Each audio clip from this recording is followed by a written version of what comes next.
Yeah, I'm gonna take my cows down the pasture road. They gonna graze till they can't no more. Gonna take my cows down the pasture road. They gonna graze till they can't no more. I got the cattle in the back, ear tag is attached, hair is matted black. I call this my Cadillac, riding on a horse. Hi folks, Mike Schramke with Larry Stovsand Equipment in Nashville, Tennessee. America's largest selling Coyote dealer and Tennessee's only 5-paw premier dealer. You bought a Coyote NX tractor, either a cab or an open station, something between 45 and 60 horsepower. And you could have bought a less expensive tractor, but you couldn't have bought a nicer one. The NX is, in my opinion, the tractor that everybody would buy if they could, if they could. Let's go over a few things. I'll go over some of the initial stuff that you got in the goodie bag, and then talk a little bit about maintenance, and then we'll go outside and actually go over some of the operation. You received a bunch of stuff that I'll bet so far you haven't looked at, and I hope you will. The owner's manuals. You would have had a owner's manual on the NX tractor, on the KL6010 loader, and if you bought a backhoe, you would have got an owner's manual on the KB2485 backhoe. Also got a couple of pins, a pin and a clip for the drawbar, and keys, and then a message from Coyote about fuel that I hope you read. The days of storing fuel for months on end in a big old steel drop tank in the back of your property, those days need to be gone. If you've got one of those tanks, use it for the center of a really cool bonfire. The fuel that your NX tractor will use needs to be clean and pure, preferably carried short term in a plastic jug and hand delivered. Now, like at this store and both of our stores, we have a 500-gallon tank that is serviced professionally by a fuel company, and we go through it, as you can well imagine, a couple of tankfuls a month, so our fuel is clean and pure. The injectors on your NX tractor are very small, and as such, it's a picky eater. If you use fuel that has contaminants in it, rust, that's why you don't see very many steel fuel tanks anymore on the tractors. If you use fuel from a drop, can or whatever, you'll clog up your filters very quickly, and you'll also clog your injectors, and the tractor won't run right, or your tractor won't run. So please heed their advice and use only pure, clean fuel.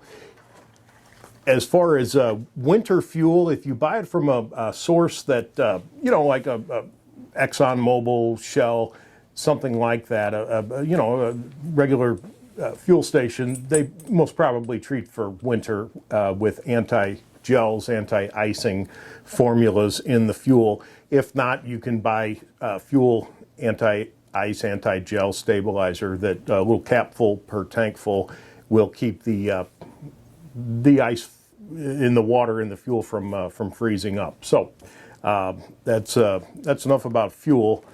As you open the owner's manual, on the inside cover hits the highlights of maintenance, and I mean just the highlights. But at 50 hours, it mentions that since it's new, the tractor should get an engine oil change and an engine oil filter change. And the hydrostat filter should be changed as well. Not the fluid for the hydrostat the first time, but the filter. As you can see here, I've got some Coyote products. The warranty does not require you to buy Coyote lube and Coyote filters. It would be to your own benefit if you did, and I'm not just trying to sell oil, that's not it at all.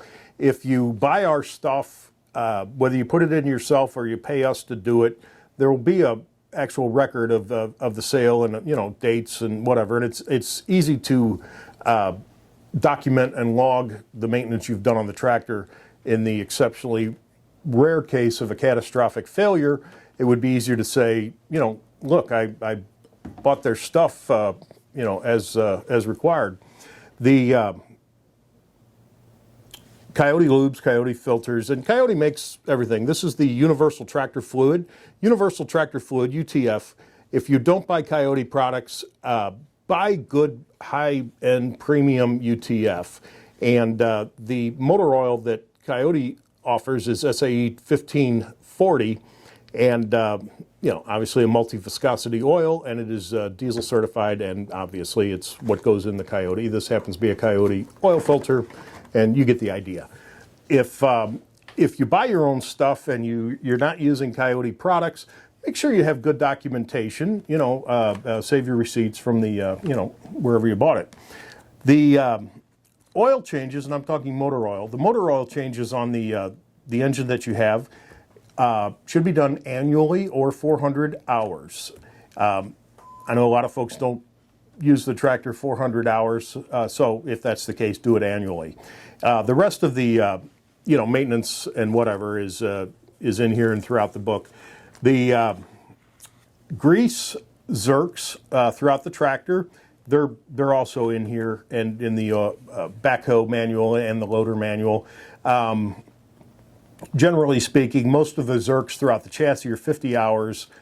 The loader zerks are every 10 hours, and it's very important so you don't wallow out the pins to do it every 10 hours.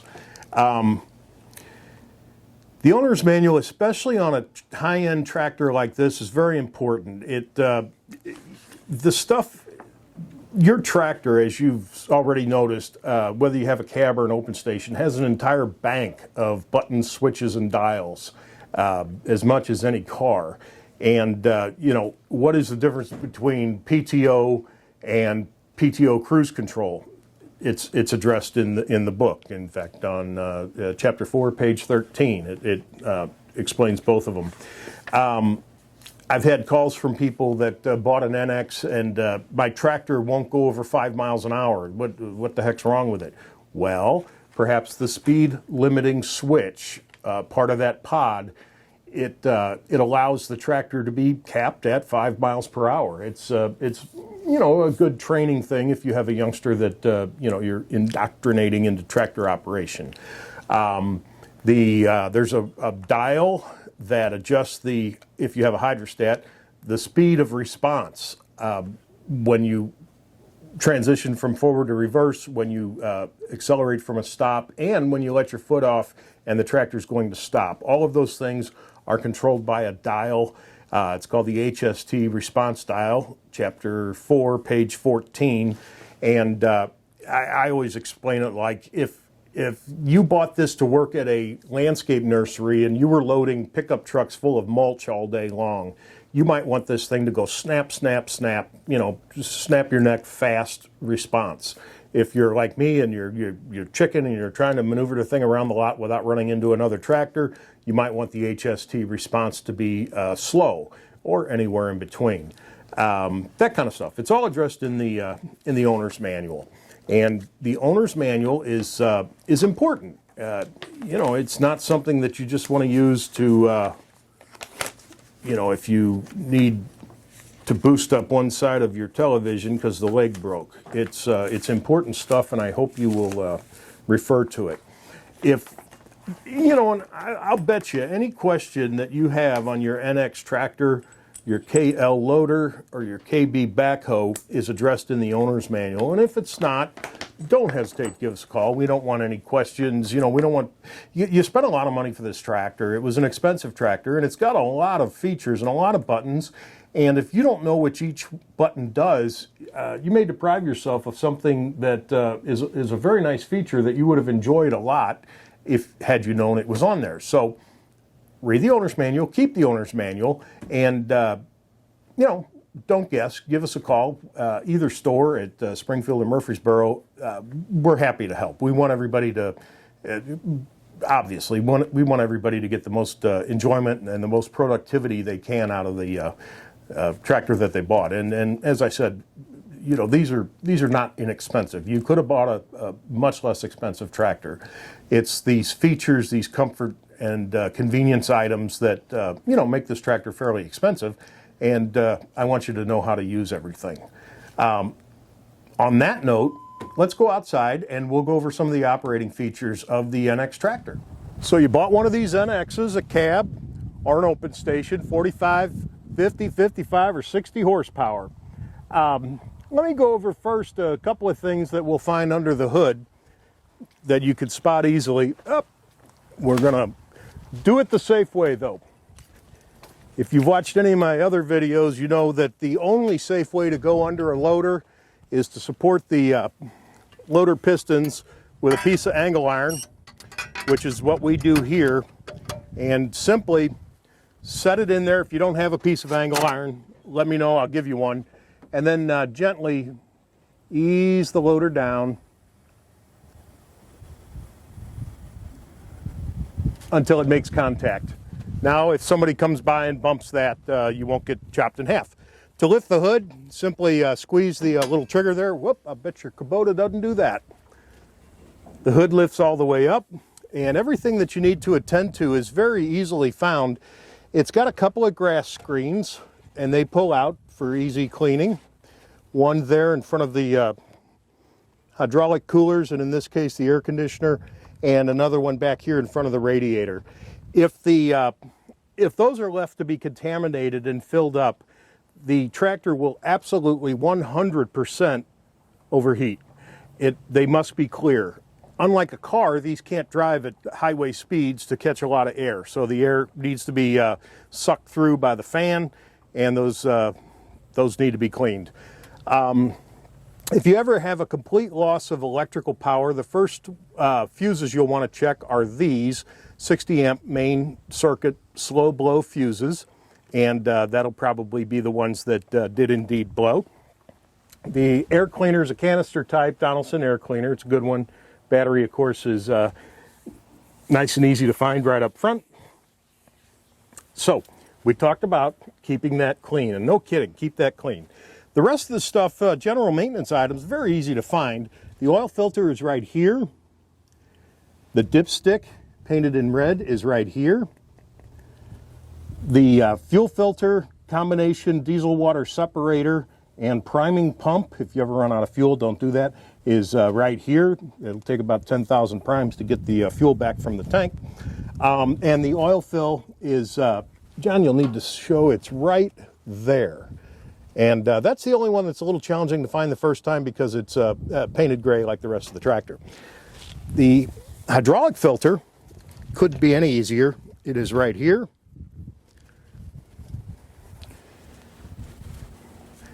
The amount of oil it takes when you change the oil, and this is an easy way to remember it, you have a 3-cylinder turbocharged engine, 3 cylinders, and it takes 2 quarts per cylinder, so 6 quarts, 1.5 gallons of motor oil. The front axle takes 90 weight gear oil, and it's topped off right here. And as John's showing you with the camera, there's grease zerks everywhere, and they're all illustrated in the owner's manual. Try not to miss any. They're everywhere. And the loader, and one thing I'd like to say about Coyote is, look at that, they're protected. They're inserted, indented, I should say, and very easy to find and hard to knock off by a tree limb.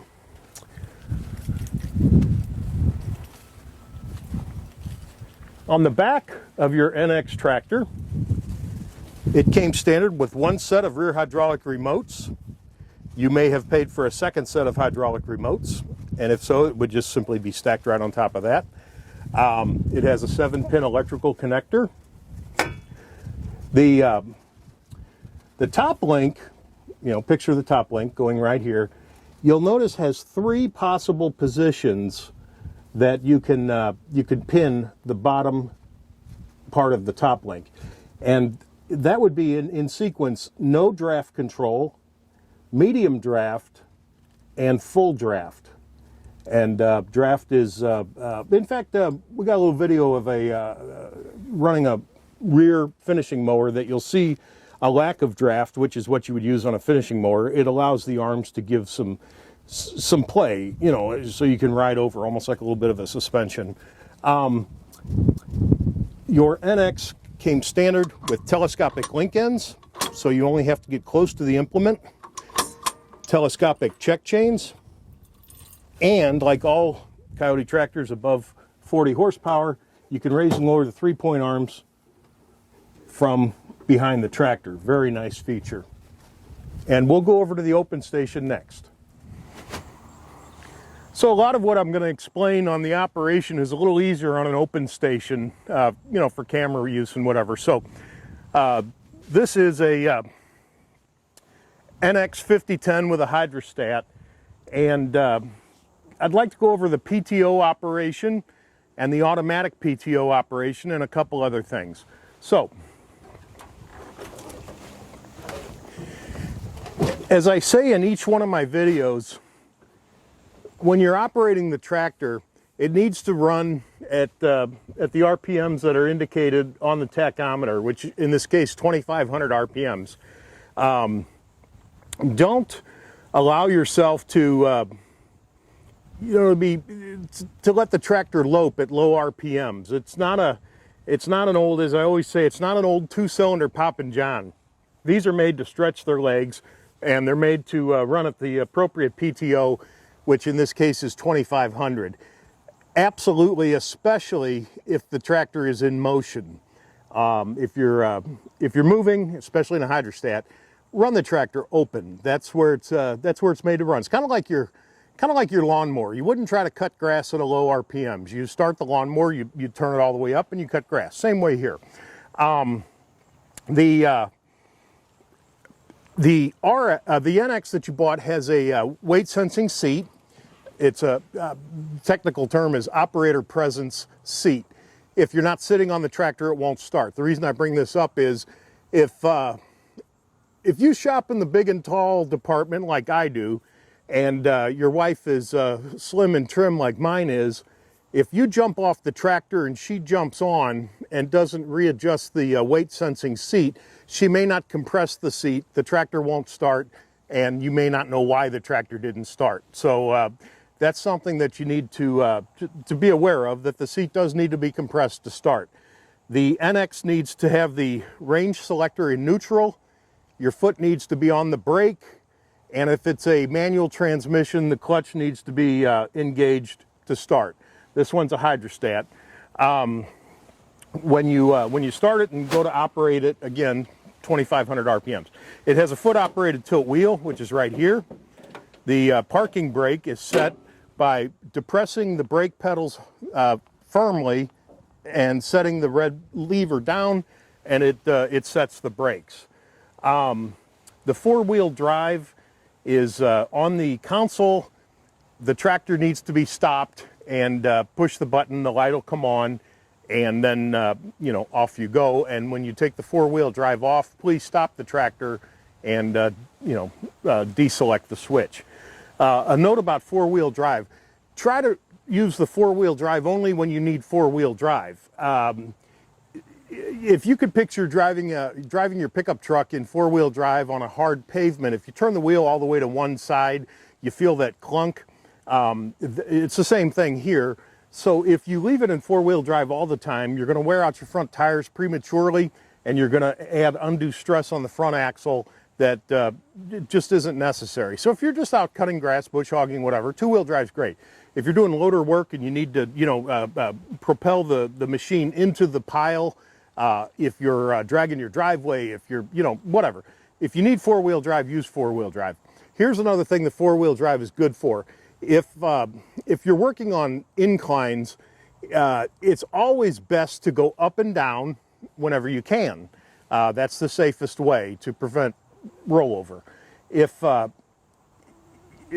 you must use side to side, sometimes you must, and that's fine. But when you're going downhill, if you're in four-wheel drive, if it's really steep, if you're in four-wheel drive, it forces the front wheels to turn at the same speed as the rear wheels, in essence, using braking on all four. It does help. So if you're on a steep incline going downhill or uphill, The four-wheel drive may be indicated. It is a split brake system. You can split the brakes if you're going side to side on hills. You can hold one brake to slow down a little bit one side of the tractor. It'll help hold it on a hill. The little switch here, or I should say the coupler that links the pedals together, must be coupled for the tractor to start. If the tractor does not start, make sure that you check that. There'll be a light on the dash indicating that the brakes are uncoupled. Let's see what else. I'd like to talk about the PTO engagement and the automatic PTO feature. When you engage the PTO, and of course I've harped on it 100 times now, 2,500 RPMs, refrain though from starting the implement at that full RPMs. You'll never hurt the tractor doing that, but it's just a little unkind. That instant jolt is a little unkind to the implement. These electric over hydraulic PTOs are instant on. It's like a light switch. So when you start it, I'll do it in a second here. When you start it, start the implement at a low RPM and then spool it all the way up. Thusly. The tractor idles at about 900 RPMs. I'll put it up at about 1100.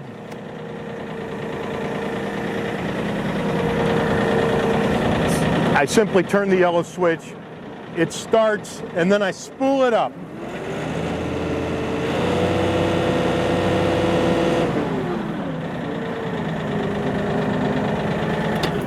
And then to turn the PTO off, you simply just bump the yellow switch and it turns off.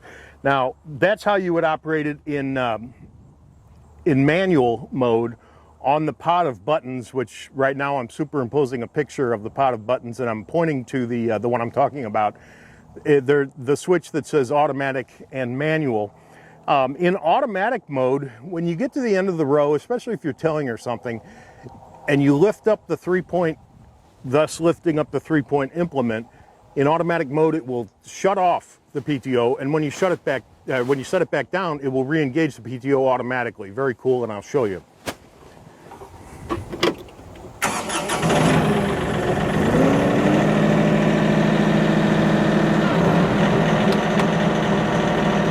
Right now it's in manual mode. I'm switching to automatic mode. A light came on the switch, and when I set it down,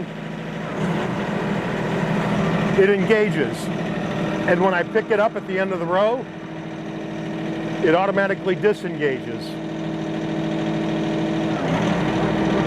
Pretty cool, huh?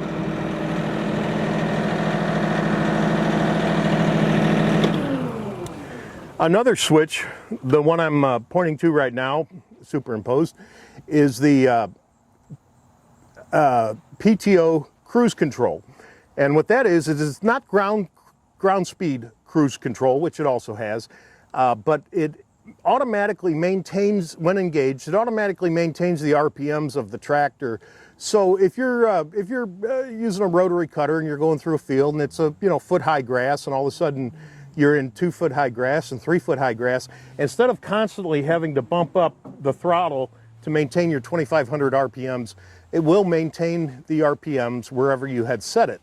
And in fact, you can, the plus and minus button, you can push to increase or decrease the RPMs in 50 RPM increments.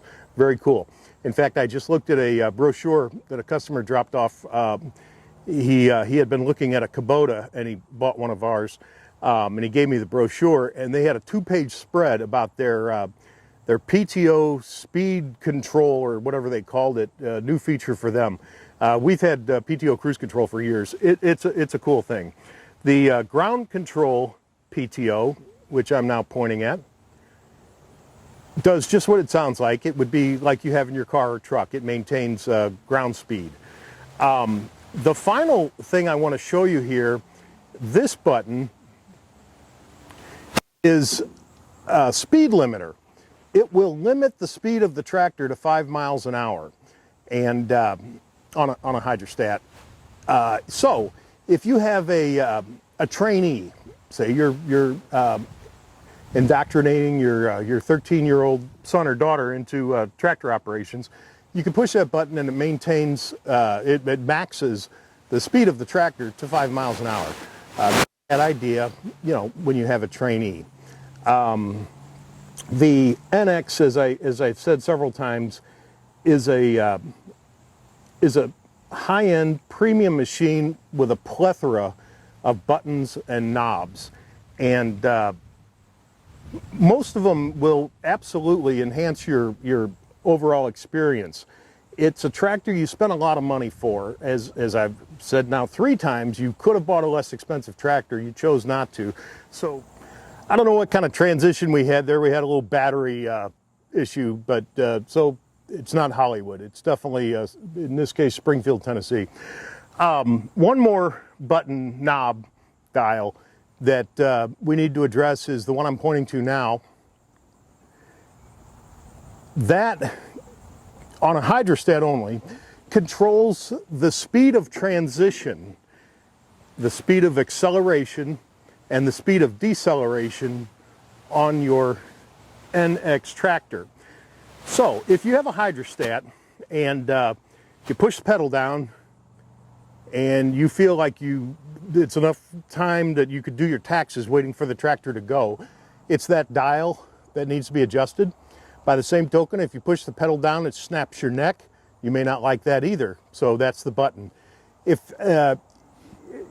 somebody bought this tractor to work at a landscape nursery and they were loading mulch all day into pickup trucks, they'd want it bang, bang, bang. If, like me, you're trying to sneak this tractor around the lot without running into everything, you might want it to transition very slowly. It also controls the hydraulic pressure. As you know, on a hydrostat, when you take your foot off of the go pedal, the tractor stops. Now the tractor can stop nice and gently. The tractor can stop, you know, chuck yourself off the tractor fast, and that's the one that adjusts that. I guess I'll talk a second about regeneration. Tier 4 engines, as you know, mandated by the government, have to you know, pollute the environment less, and a lot of good came out of that. A lot of great engine improvements. Your NX tractor has a common rail diesel injected engine, which cut the noise and vibration about in half. And excuse me while I silence my phone. Cool phone case though. And a lot of other things, but it has a diesel particulate filter that when you're operating the tractor at proper RPMs, 2,500, the tractor will do, it'll burn off that particulate matter, the accumulated particulate matter, as you operate. Awesome. You know, just keep running it. If you get a indicator light that it needs a manual regeneration, that means that you haven't been running the tractor at a high enough RPM. It has accumulated the particulate matter, and now it is demanding that you stop what you're doing and do a manual regen. In that case, you would put the tractor in neutral, set the brake, start it at idle, leave it idle for a couple of minutes, push and hold the button I'm showing you right now for 2 seconds, and you'll feel the tractor increase in RPMs, and that's when it starts doing its regen process. It takes 30 minutes, so find something to do and tell yourself that it was an annoying experience, and from now on you will operate the tractor at the proper RPM, so you don't have to do that anymore. Everything that you need to know about the tractor and its operation and all its bells and whistles are in the owner's manual, but that doesn't mean that we are not here to help. We are. So if you have questions, concerns, how do I, why did it, and how does it, give us a call. Springfield or Murfreesboro, we're here to help, and we don't take lightly that you chose our tractor from our dealership. I take it as a personal badge of honor that you chose to do business with me, and I thank you very much. Thank you. Enjoy your NX. Wait till your neighbors see it. Nobody makes a machine like this. You did well. You spent a lot of money, but you got a lot of tractor. Thank you for your business. Tractor! I was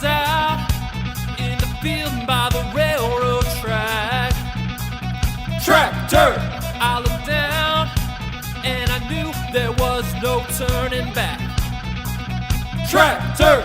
My mind raced, and I thought, what could I do? Tractor! And I knew there was no hope, it was pure goo. Tractor! Sound of the mud flying off my tires, the thunder of mud